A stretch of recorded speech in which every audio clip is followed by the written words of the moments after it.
പ്രായപൂർത്തിയാകാത്ത പെൺകുട്ടിയെ പീഡിപ്പിച്ച പ്രതിക്ക് കഠിന തടവും പിഴയും വിധിച്ച് അടൂർ അതിവേഗ പ്രത്യേക കോടതി.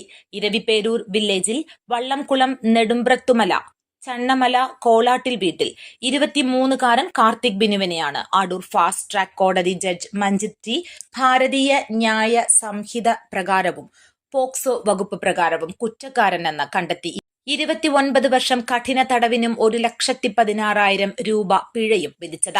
ഇൻസ്റ്റഗ്രാം വഴി പരിചയപ്പെട്ട അതിജീവിതയെ 2025 ഫെബ്രുവരി 22-ന് പ്രതി വാടകയ്ക്ക് താമസിക്കുന്ന വീട്ടിൽ വെച്ച് ലൈംഗികമായി പീഡിപ്പിച്ചതിന് തിരുവല്ല പോലീസ് സ്റ്റേഷൻ ഇൻസ്പെക്ടർ ആയിരുന്ന എസ് സന്തോഷാണ് എഫ്ഐആർ രജിസ്റ്റർ ചെയ്ത് അന്വേഷണം പൂർത്തിയാക്കി ചാർജ് ഷീറ്റ് സമർപ്പിച്ചത്.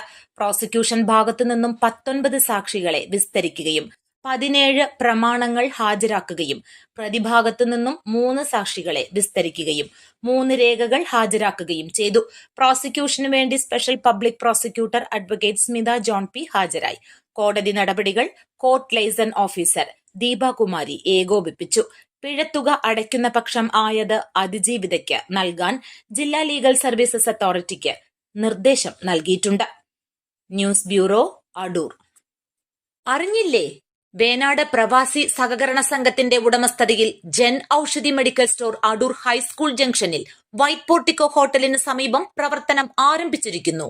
Elamannoor high school junction, Kodumon, Enath, Adoor Parthasarathy junction, revenue tower ground floor എന്നിവിടങ്ങളിലെ ജൻ ഔഷധികളിലും 10 മുതൽ 85% വരെ വിലക്കുറവിൽ ഇംഗ്ലീഷ് മരുന്നുകൾ വിൽക്കപ്പെടുന്നു.